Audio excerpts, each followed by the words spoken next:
Hello, everyone, and welcome back to Enjoy English with Noah. I'm so glad you're here today. Whether you're joining us for the very first time or you've been with us for a while, welcome. This is a safe, friendly place to grow your English. Hey, everyone. Okay, I have to say, and yes, I use the word have there on purpose. Today's topic is one of my absolute favorites because we're talking about one of the most powerful, most used, most misunderstood words in the entire English language. The word have. And here's what makes this so exciting. Most learners think have just means to own or possess something, like I have a car or she has a dog. But actually, have does 12 completely different jobs in English. 12! Today on Enjoy English with Noah, we are going to walk through all 12 uses of have, clearly, simply, and with real everyday examples.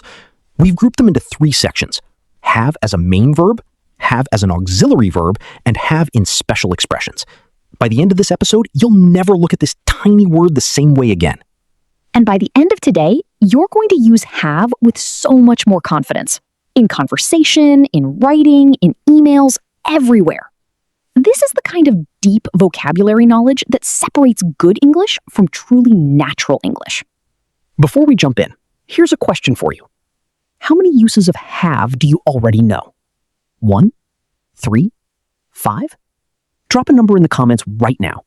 We're genuinely curious, and we'll check back at the end to see how many you've added to your list.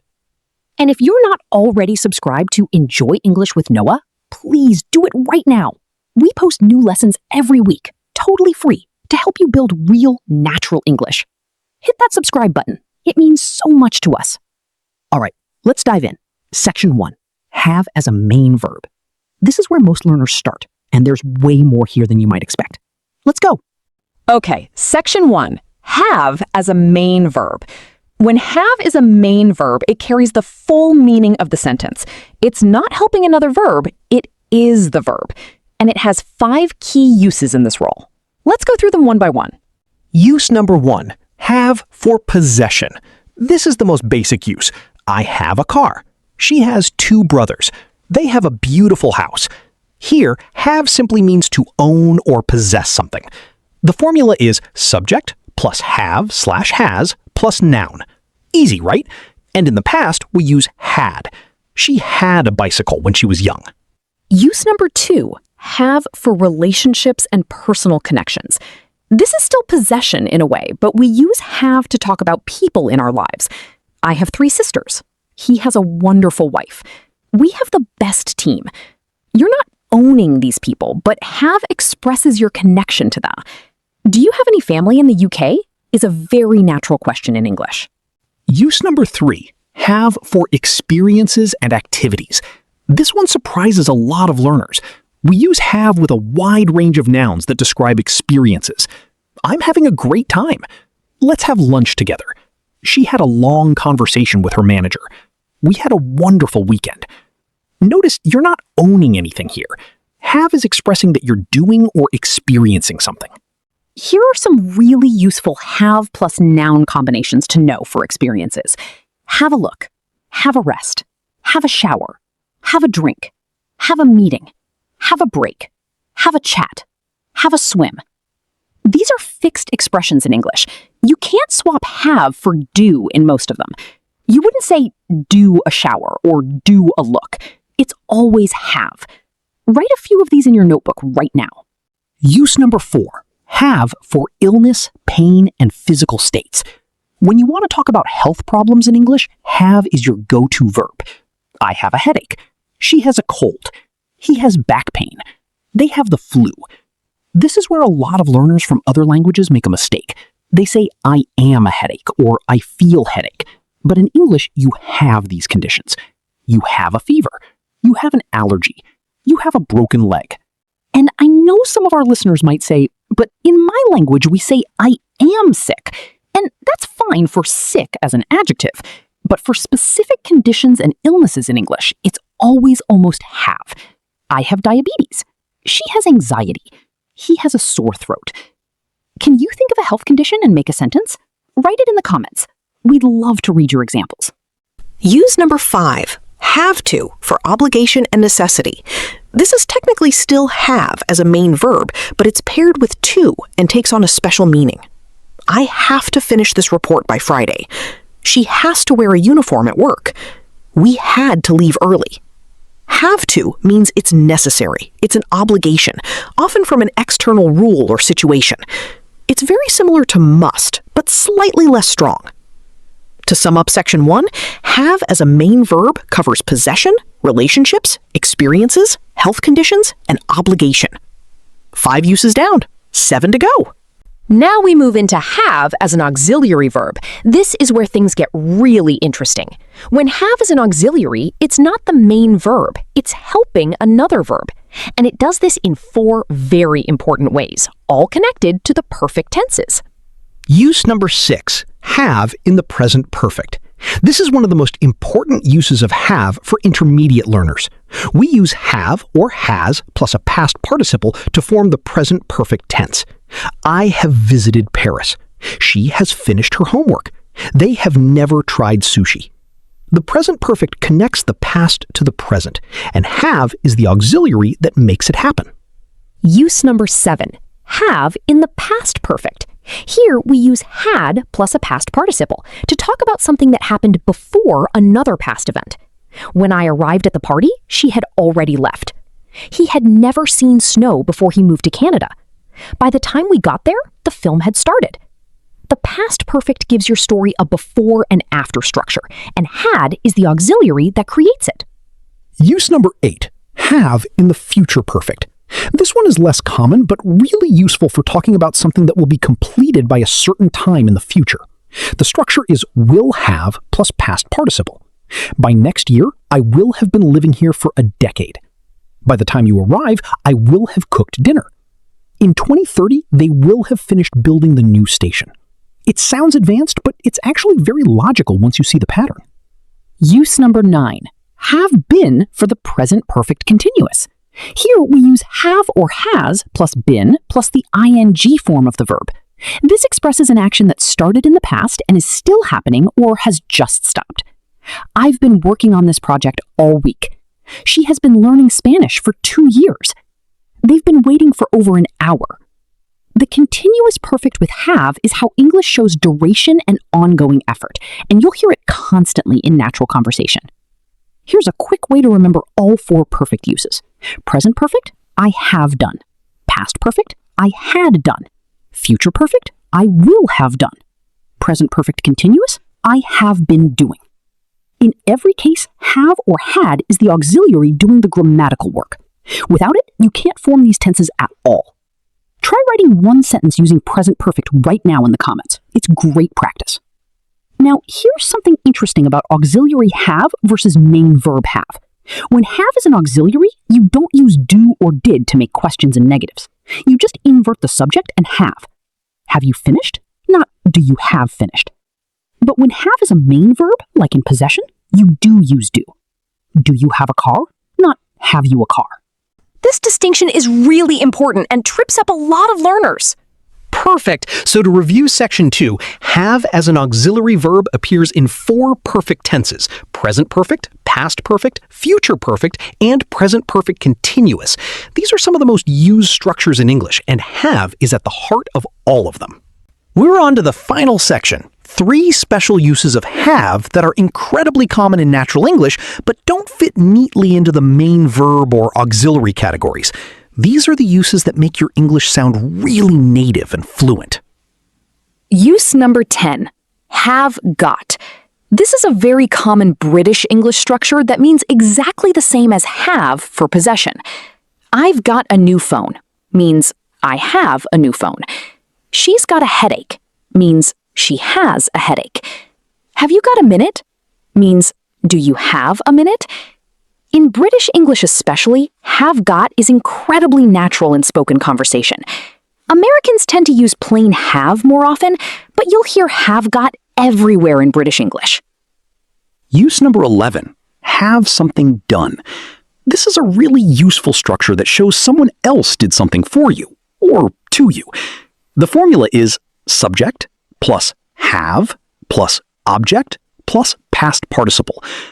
I had my hair cut yesterday, meaning I didn't cut my own hair. Someone cut it for me. She's having her car repaired. Meaning, a mechanic is doing it, not her. We had the office painted last month. Meaning, professional painters did it. This structure is called the causative have, and it comes up constantly in everyday English. At the salon, I need to get my nails done. At the garage, I'm having the brakes fixed. At the office, we had the whole system updated. Notice you can also use get instead of have in this structure. I got my hair cut means the same as I had my hair cut. Both are natural, both are correct. Use number 12. Have in modal perfect structures for deduction and regret. This is the most advanced use on our list, but you hear it all the time. We combine modal verbs like must, could, should, might, and can't with have plus a past participle to talk about past deductions, possibilities, and regrets. She must have forgotten. He could have called. You should have told me. They might have missed the bus. I can't have left it there. Let me give you more examples of each. Must have, certainty about the past. She must have been exhausted after that journey. Could have, past possibility. He could have become a doctor if he'd studied harder. Should have, past advice or regret. I should have apologized sooner. Might have, past uncertainty. They might have arrived already, I'm not sure. Can't have, impossibility in the past. He can't have said that. He's always so polite. These are sophisticated structures, and using them correctly will really impress people. Here's a little interactive moment. I'll describe a situation, and you tell me which modal have structure fits. Someone is late to a meeting and their phone is off. What do you think? She blank got stuck in traffic. What would you say? You could say, she must have got stuck in traffic. Certainty. Or she might have got stuck in traffic. Uncertainty. Both work depending on how sure you are. Say it out loud and write your answer in the comments. To review Section 3, have got is informal British English for possession. Have something done is for actions someone else does for you. And have in modal perfect structures expresses past deduction, possibility, and regret. 3 incredibly useful patterns that take your English to the next level. Okay, time for mistakes. And I want to say up front, these are not silly beginner mistakes. These are mistakes that intermediate learners make all the time because have is so complex. So please don't feel embarrassed. Just feel good that you're learning to fix them. Mistake number 1, saying, I am having a car instead of I have a car. This is a very common error. Have for possession is a stative verb. It describes a state, not an action. Stative verbs in English don't usually use the continuous form. So, I have a car, correct. I am having a car, wrong. However, when have describes an experience or activity, like I'm having lunch or we're having a great time, it can use the continuous. The key is whether it's possession or experience. Mistake number 2, using do with auxiliary have. Learners sometimes ask, do you have finished? But that's wrong. When have is an auxiliary in a perfect tense, you don't add do. You simply invert. Have you finished? Or for negatives, I haven't finished, not I don't have finished. Remember, auxiliary have makes its own questions and negatives without do. Mistake number 3, confusing have to and must. Both express obligation, but they're not always interchangeable. Must is usually the speaker's own strong feeling or internal obligation. I must call my mom. She'll be worried. Have to is usually an external obligation, a rule, a requirement. I have to wear a tie at work. It's the company policy. And crucially, must has no past form. In the past, you always use had to. Yesterday, I had to stay late at work. Never, I musted stay late at work. Mistake number 4, forgetting have in the causative structure. Learners sometimes say, I cut my hair yesterday, which means you personally cut it with scissors. If a hairdresser cut it, you need the causative. I had my hair cut yesterday. The difference matters. She fixed her car means she fixed it herself. She had her car fixed means a mechanic did it for her. Always use have plus object plus past participle when someone else does the action for you. Quick practice. I'll say the wrong version. You fix it out loud before I do. Do you have seen this film? What's correct? Have you seen this film? Perfect. Auxiliary have. No do needed. I am having a big house. What's correct? I have a big house. Right. Possession is stative. No continuous form. You're doing brilliantly. Keep going. It's practice time, our favorite part. I'm going to give you sentences and you choose the correct version or identify which use of have is being used. Say your answers out loud. Speaking is how these patterns become natural. Situation 1. Which sentence is correct? Option A, she is having 2 sisters. Option B, she has 2 sisters.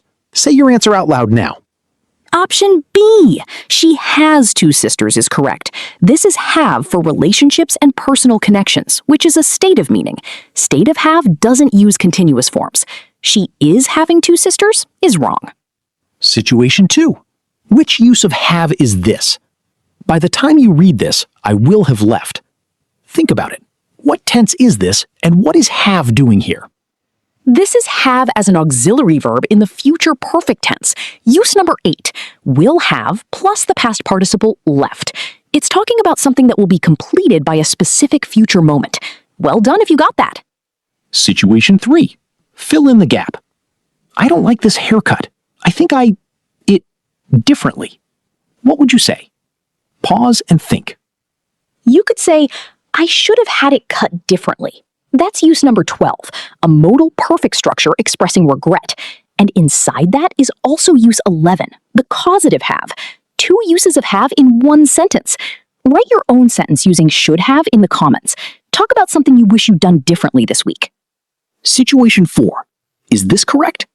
Do you have got a pen I could borrow? Think carefully. No, it's not correct. You can say, do you have a pen? Or have you got a pen? But you can't mix them. Don't say, do you have got? That combines 2 different structures. Pick one or the other. Both are perfectly natural, just don't combine them. Fantastic work. You've just practiced 4 different uses of have in real situations. The more you notice have in context, in conversations, in films, in podcasts, the more naturally you'll start using all 12 forms yourself.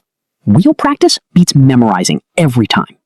What an episode! We have just covered all 12 uses of the word have, and I hope your mind is a little blown right now in the best possible way.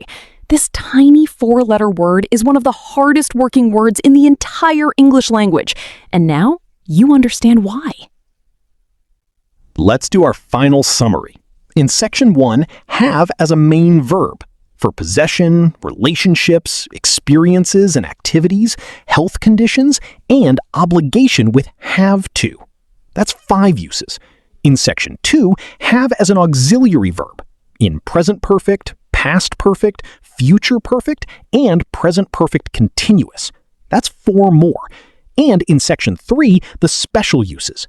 Have got, the causative have something done, and have in modal perfect structures. That brings us to 12 total. Here's our challenge for you this week. Try to use at least 3 different forms of have in your English conversations or writing. Not just I have a, but maybe a present perfect, a causative have, or a should have. Pushing yourself to use new forms is how they become part of your natural English. And here's your reflection question. Go back to the comment you left at the beginning of this episode. How many uses of have did you know then? And how many do you know now? We'd love to see your before and after numbers. Drop them in the comments below. If today's episode helped you, please give it a thumbs up. It really helps us reach more English learners around the world. Share it with someone who's working on their English, and subscribe to Enjoy English with Noah if you haven't already. A new episode is waiting for you every single week. You've put in real effort today, and we're genuinely proud of you for that. Learning a language takes time, patience, and a lot of repetition. But moments like today, where something finally becomes clear, that's what makes it all worth it. Keep going. Thank you so much for being here with us on Enjoy English with Noah. Until next time, keep learning, keep practicing, and we'll see you next time.